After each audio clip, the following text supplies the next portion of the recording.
fight for religious freedom. Lawmakers debate how to battle discrimination without targeting the faithful. We're on Capitol Hill. Iranian response. Why Tehran says diplomatic efforts with the United States are permanently closed. Fears for his safety. An update on Cardinal George Pell and what could happen if he wins his appeal in court. And still standing. We talk with Catholic lawmaker Steve Scalise 2 years after he was nearly killed during a baseball practice. On EWTN News Nightly for Tuesday, June 25th, 2019.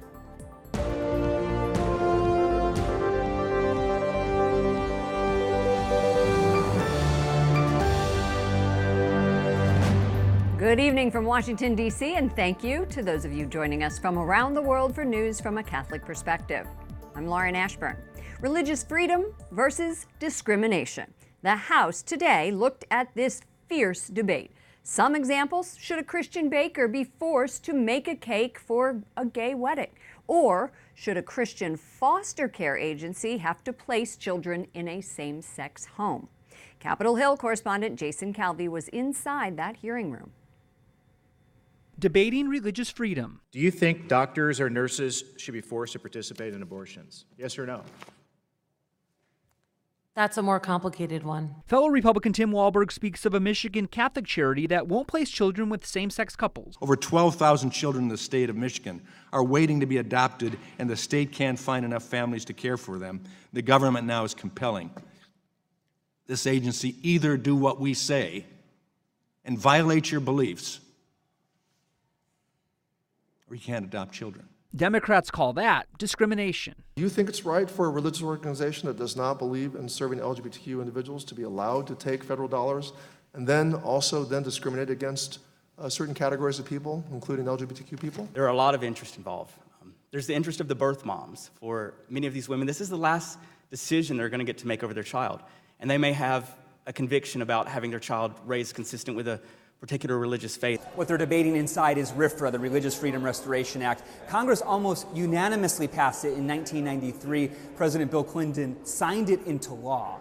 It's as if the government wants to interfere in somebody's religious practices. It has two requirements. One is it has to have a compelling, a really strong reason for doing so. And number two, it needs to follow the least restrictive means. But now? RFRA has morphed from a shield of protection to a sword of infringement. So Democrats want to change the Religious Freedom Restoration Act. Their Do No Harm Act, in part, would stop RFRA from being used to protect Hobby Lobby and the Little Sisters of the Poor. Both groups fought the Obama administration's contraceptive mandate. Will I be forced to perform something that I believe is wrong, which is an abortion? The question is, will you be forced? You mean by government regulations? That's correct. Just what I'm asking, if this happens, would providers like myself be forced to do a procedure they believe is morally wrong? I think there will be times that you're going to have to struggle with that question. And the bill will meet struggles in the Republican-controlled Senate. Plus, President Trump has campaigned on the promise to protect religious freedom. Lauren? The Trump administration's top border protection official resigns. John Sanders announced his departure after public outcry over dismal conditions at migrant detention centers. The president says he's very concerned. White House correspondent Mark Irons reports. Good evening, Mark. Good evening, Lauren. President Trump has supported detaining undocumented migrants instead of releasing them into the public. But the resigning U.S. Customs and Border Protection Commissioner says his agency is holding migrants way beyond capacity, and advocacy groups say inadequate food, water, and sanitation is hurting families. The latest Trump administration departure comes today as Vice President Mike Pence shared the president's message with Latino supporters in Miami. We're going to secure this border, and we're going to fix this broken immigration system once and for all. And now the White House may veto a $4.5 billion House bill aimed at improving the treatment of migrant families detained after crossing the U.S. southern border. The White House says because it contains partisan provisions designed to hamstring the administration's border enforcement efforts, the administration opposes its passage. Today, Democratic House Speaker Nancy Pelosi said the bill will pass her chamber, and the focus is about helping migrant children. It's an appropriations bill to meet the needs of our children, so it can remove the needs that they have, but also the shame that we should have that they don't have diapers and toothbrushes. Last week, Customs and Border Protection Commissioner John Sanders said Border Patrol stations are holding 15,000 people, more than triple their maximum capacity of 4,000. We need the government to step up. Anna Gallagher is the executive director of the Catholic Legal Immigration Network. Her organization works with affiliate groups like Catholic Charities, giving legal support to migrants. She says many of the migrants have families in the U.S., and they aren't a threat to security. Provide reception for these people that is dignified reception, and then release them to their family members that are in the United States. There's no need to keep people along the border in detention facilities. U.S. Immigration and Customs Enforcement on Saturday canceled its plan to arrest hundreds of migrants accused of ignoring orders to leave the country. President Trump blames Democrats for failing to help fix the immigration crisis. Lauren? White House correspondent Mark Irons. Thank you, Mark. The White House names a new press secretary and communications director. Stephanie Grisham had been the spokeswoman for Melania Trump. She helped coordinate the visit of Pope Francis to Philadelphia in 2015. The First Lady said on social media she can think of no better person to serve the administration and our country. Grisham, who now has these two jobs, replaces Sarah Sanders. She announced her resignation earlier this month. Iran's president is condemning a new round of U.S. sanctions against his country. He says President Trump's newly signed executive order is idiotic and shut the door to diplomacy. Secretary of State Mike Pompeo is in the Middle East meeting with Iran's biggest rivals. And correspondent Wyatt Goolsbee reports from the State Department on how that's going. Good evening, Wyatt. Good evening, Lauren. Secretary Pompeo continues his week-long foreign trip in India after stops in Saudi Arabia and the United Arab Emirates. He's looking to build a broad global coalition to counter Iran economically and put more pressure on their government to come to the negotiating table. But he's facing a tough sell in Europe and Asia, where many don't back U.S. strategy. Down, down, warmonger, American imperialism, down, down. Hundreds of supporters of left-wing organizations marched against Secretary Mike Pompeo's visit to India today, holding banners calling for no war on Iran. The protesters say the Indian government should not agree with the U.S. request to cut oil imports from Iran. The relationship that the U.S. wants with countries like India is between a master and a servant. We are opposed to that. We want a relationship between equals. Secretary Mike Pompeo's stop in New Delhi follows talks this morning with Abu Dhabi's influential crown prince on countering a potential military threat from Iran. Despite heightened tension between Washington and Tehran, the secretary says the U.S. is open to negotiations. So does National Security Advisor John Bolton, who's meeting with the leaders of Iran's arch rival, Israel. All that Iran needs to do is to walk through that open door. Bolton says the White House wants a path to ending Iran's nuclear weapons program and stopping their support of terrorism around the world. But Iran's President Hassan Rouhani says they can't trust the U.S. in negotiations, saying they are unreliable and break any agreement, an apparent jab to President Trump's decision to pull the U.S. out of the Iran nuclear deal in 2018. Yesterday, the president signed an executive order following months of harsh sanctions on the Islamic Republic. Democrats on Capitol Hill are skeptical of the White House's plan. The administration has no strategic plan as to how to get Iran to the negotiating table. And what it's doing is building pressure. And when you have a pressure cooker that has no escape valve, all it does is explode. And rather than de-escalation, the president is escalating. And that means trouble. The Trump administration faces another challenge. The new acting Defense Secretary Mark Esper is traveling to Europe to try to persuade reluctant NATO allies to work with the Trump administration on Iran sanctions. He'll have to convince U.S. allies the military is in stable hands, even though Esper is the third Pentagon chief in 7 months. Lauren? Correspondent Wyatt Goolsbee reporting from the State Department. Thank you, Wyatt. Officials in North Carolina have appealed a federal judge's decision to strike down the state's ban on abortion after 20 weeks. The only exception would be in the case of a medical emergency. The Department of Justice filed the motion. It's led by a Democrat who supports abortion. He says he will not participate in the appeal. And in Missouri, a judge ruled yesterday the state's lone abortion clinic can continue performing abortions through the end of the week, but he also kicked the center's lawsuit out of court, saying it should explore several more administrative options. The state last week declined to renew the clinic's license to perform abortions. Pro-life Americans celebrate the reversal of a UK court decision that would have forced a 22-year-old mentally disabled woman to have an abortion, even though her mother offered to care for the child. In a statement, the Susan B. Anthony List president, Marjorie Dannenfelser, writes, "We are thankful and relieved that mother and child will be spared a monstrous injustice. Forced abortion is a horrific violation of the human rights of both unborn children and their mothers." And joining me now is Mallory Quigley, Vice President of Communications for the Susan B. Anthony List. Welcome back. Thanks so much for having me, Lauren. The court describes this 22-year-old as having the capacity of a 6 to 9-year-old, saying that having an abortion would be traumatic for her and that it was in her best interest. Well, the judge's previous decision absolutely reeks of eugenicism and a lack of respect for people with disabilities. This woman has said that she does not want the abortion. She's got the support of her mother, the child's grandmother, the social worker that they work with, that the people closest to her think that that was the original decision was the wrong one, I think speaks volumes, and praise God that it's been overturned. Well, what does this say about the state of abortion in British culture? Well, I mean, a decision like this doesn't happen in a vacuum, right? I've looked at some of the recent polling. Less than 1 out of 4 people in the UK think abortion is unacceptable. So it's indicative of a more pro-abortion position than we have here in the United States. But hopefully the silver lining to the situation will be something that they see, here's what extreme pro-abortion ideology leads to. We just pulled back from the brink of a forced abortion. I mean, that's something that you expect from a totalitarian regime, or not from China, Britain. Right? Not human rights countries that set themselves up as human rights leaders. Let's take a look at this tweet that Marco Rubio sent out. He helped draw attention to this case and wrote a letter to the Secretary of State and the acting Secretary of Homeland Security, Kevin McAleen. Let's take a look at this tweet. He posted this. Take a look.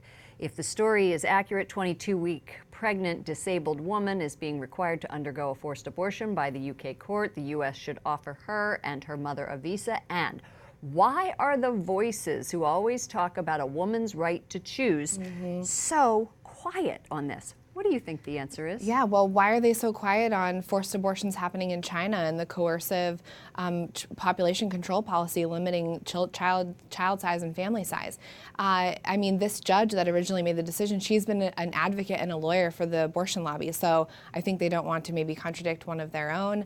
But it's absolutely ridiculous. And if they're pro-choice and they really want to embrace the ideology and the idea of choice, then they have to certainly be against someone who being forced, particularly when it's the state saying we've got the best interest at heart. Mallory Quigley, thank you so much, Vice President of Communications for the Susan B. Anthony List.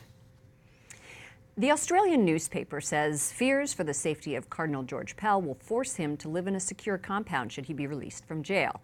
The 78-year-old is currently appealing his conviction for child sexual abuse, and the newspaper reports the risk of backlash and threat is so high he may be forced to live in an undisclosed location. Should he win the appeal, he is not expected to resume his position as Vatican treasurer.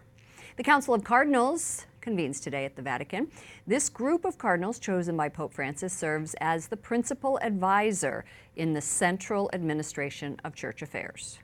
Joining me now is Edward Penton, Rome correspondent for EWTN's National Catholic Register. Ed, what's on the agenda for these 6 cardinals?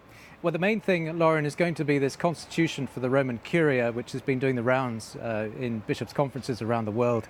They've been consulted, these bishops, about the contents of this constitution, and now those proposals that they've submitted are going to be sent now to the Holy Father after being looked at by the Council this week. Other issues to be discussed is going to be the role of women in the Church, canon law, perhaps aspects of reforming parts of that, and also issues related to financial management. Well, I was surprised to see the Holy See press office said the meetings are going to be broadcast on the Vatican Media's YouTube page and on the Vatican News app. Is that a first for this meeting to be so public? It's not a first. They have streamed some of them before, but it does possibly indicate that there's going to be some sort of announcement. So perhaps some interesting information that's going to be shared. Bishop Marcello Semeraro, who's Secretary of the Council, will be presenting this meeting, and he may perhaps divulge some of what's in the Constitution. We don't know, but that may be possibly what he's going to do. The timing is also unusual. Typically, meetings are every 2 months. Was there supposed to be something else happening at this time? Yes, there was speculation there was going to be a consistory of new cardinals at the end of this month. That's obviously not going to take place. So that's why I think there was this change of date. But I think also because this constitution is going to take a bit longer than expected. That was also why these dates were somewhat unusual. I understand. Well, we'll look forward to seeing what the new constitution for the Vatican will be. Thank you so much, Edward Penton, Rome correspondent for EWTN's National Catholic Register. Thank you, Lauren. Coming up, Representative Steve Scalise, 2 years after he was shot during a baseball practice.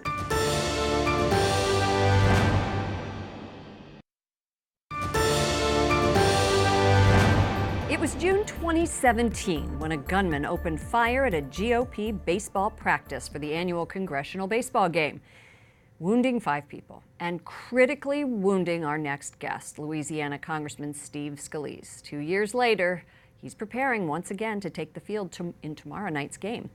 Welcome to our broadcast, Congressman. Lauren, good to be back with you. When we talked about this last year, you eloquently spoke about the miracles of that day. Doctors said you were in imminent risk of death. Can you tell our audience about how God intervened in your trip to the hospital that day and how you've grown in faith since then? Yeah, it was one of these unexpected things, but once I knew I was hit, I went down and I'm trying to crawl away from the gunfire, and my arms ultimately gave out after, I guess, about 20 feet of crawling, and I could still hear gunfire, and for all I knew, the next shot could be it. And so I just started to pray, and it was just something that came into my head, and I have a faith, I have strong faith, but I wasn't somebody who shared it a lot with other people, and yet once I did start praying, it was amazing how much of a sense of calm I got, even with the shootout that was still going on. I knew I'd put it in God's hands. I asked God for some very specific things, and and He was there. He delivered everything I asked, and saved my life. What there did you were ask miracles for, that happened out on that ball field. Yeah, what did you ask for? Help. The first thing I asked for, and I know the first thing to stop the shooting. What came into my head first was I've got a daughter now. She's 12, but at the time was 10 years old. And I just had this image of Madison walking up the aisle alone. And I just said, God, please don't let my daughter walk up the aisle alone. And, that was well, look, here the you first are. thing I thought of. And, got to make it through and, get to see my family again and all that. So, prayed for those kind of miracles. And they happened. And heroes. There were real heroes on that ball field, too. Yeah, and, you've been I wrote a book about it called Back in the Game to really chronicle for so many people that wanted right to know here what it in was my like hand. to be able to see it. I have it, yeah, and it's a fabulous book. You have been very open about working through your Catholic faith to forgive the gunman. He died after police shot him. What has that journey been like? Yeah, that's something that I still talk with faith leaders that I've known and interact with a lot is, kind of how do you forgive? And it's such an important part of my Catholic faith, but I've got to practice it now, and I'm working to get there. I'm not quite there yet, but I've talked to some really good people who've there was a pastor. I was with the vice president a few months ago, and they had some churches that were burned down, some historically black churches that were burned in South Louisiana, and they ultimately caught the arsonist.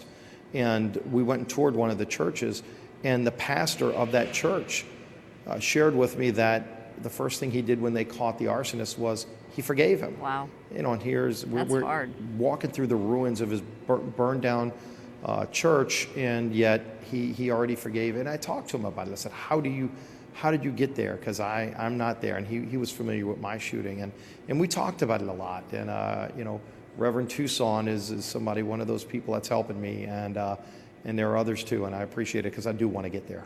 Well, before we go, I do want to turn to politics and policy. You say that President Trump is right to continue applying maximum sanctions on Iran, and Democrats are pretty skeptical. Where do we go from here? Well, where we need to go is to make sure that we don't have a nuclear-armed Iran. And I think you see the actions just a few weeks ago. You know, they blew up 2 tankers in the Strait of Hormuz. They're once again trying to be the bully in the Middle East, and that's without a nuclear weapon, but they're getting closer. They're saying they're going to violate the terms of the agreement that the bad deal that President Obama signed with Iran, where he ultimately, even if they complied with all the rules, they could get to where they're ready to develop it and build a nuclear weapon. And they're testing missiles to distribute it. I mean, this is dangerous. We don't want a nuclear-armed Iran. And President Trump's been very clear about that too. And so he's taken actions and increased sanctions to push back on Iran. And you're seeing Iran act out again. And so we all need to stand up. Our allies, by the way, in the Middle East don't want a nuclear-armed Iran, starting with Israel. Right. Okay. Well, it has been just such a pleasure talking to you. Thank you so much for telling us your story, your faith journey. Congressman Steve Scalise, Republican from Louisiana. Thanks. Great being with you. Up next, the diocese in the United States advances the sainthood cause for a former local priest. And good news for Catholic schools in Canada.